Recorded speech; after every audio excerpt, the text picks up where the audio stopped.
Бүгін өзін-өз тану пәнінен туған өлкенің табиғатын сақтауды үйренеміз тақырыбымен танысамыз.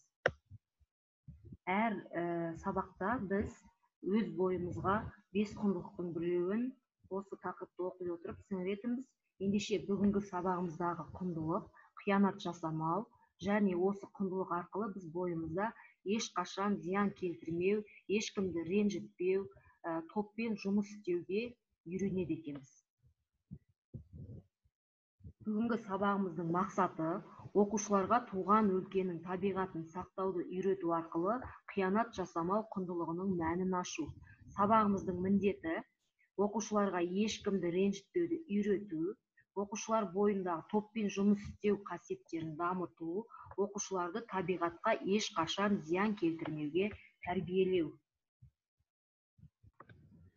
Өзін-өз тану пәнінде 5Т ережесі бар. Осы 5Т ережесін еске түсіріп өтсек: тәртіп, тазалық, талап, тыныштық, татулық. Бүгінгі сабағымыздағы негізгі дәйек сөз табиғат тазалығы, адамзат амандығы. Яғни бұл сөздің мағынасын ашатын болсақ, әрдайым адамзат табиғаттың тазалығына мән беріп, оны түрлі қоқыс тастаудан және ластанудан алдын алатын болса, сол табиғатта өмір сүріп жатқан әрбір адамзаттың денсаулығы сау, аман болады екен. Сол үшін біз әрдайым табиғатымызды аялап, оны таза ұстауға дағдылануымыз керек екен. Енді осы сабақ бойынша табиғатты кім қорғау керек? Яғни әрбір адамның міндеті өзін қоршаған табиғатын қорғау керек екен. Енді бұл дәйек сөзден біз қандай ой түйеміз? Яғни әрдайым табиғатты таза ұстау керектігін үйренеді екенбіз. Енді өздерің білетіндей, біз әр сабақ сайын оқулығымызда жоқ, яғни мұғалім сый ретінде сендерге мұғалім, ұстаз сый ретінде бір мәтінді оқып беру керек. Ендеше бүгінгі сабағымыздағы мәтін «Жер ана» деп аталады екен. Осы мәтінді мұқият тыңдайық. Жер ана. Бейбіт бақшаның ішінің балшығын бей-берекет шашып, қопарып, ойнап жүреді. Өтіп бара жатқан бір қария: «Әй балам, жерді мұнша неге қорлайсың? Қайта қадірлеп күтпеймісің? Ол сені асыраушы анаң ғой», деді. Балшықты анаң дегеніне аң-таң болған Бейбіт: «Менің анам үйде, аты Зейнеп», деді. «Балам, онда сол Зейнеп келінге айта бар, түсіндірер», деп қария ұзай берді. Бейбіт үйге келді.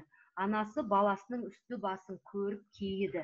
Тамағын ішіп, көңіл жайланған соң, Бейбіттің есіне манағы қарияның айтқаны түсті. «Апа», деді ол, «мана бір шал маған жерді босқа қопарма, ол да сенің анаң», деді. «Ол не дегені?» «Сен не дедің?» деп сұрады Зейнеп. «Менің анам үйде», дедім.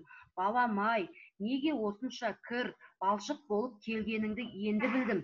Ол кісі саған дұрыс айтқан, жер бәріміздің анамыз, онсыз тіршілік жоқ». Бейбіт әлі аң-таң. Шешесі де қарияның сөзін айтады. «Жер анамыз дейтін себебіміз», деді анасы, «ішетін суымыз, жейтін нанымыз жердікі. Дұрыстап ұғып алшы, тіпті адамға қажеттінің бәрі жерден өнеді. Қағаз, қарындаш, машиналарды жасайтын темірді де жер береді.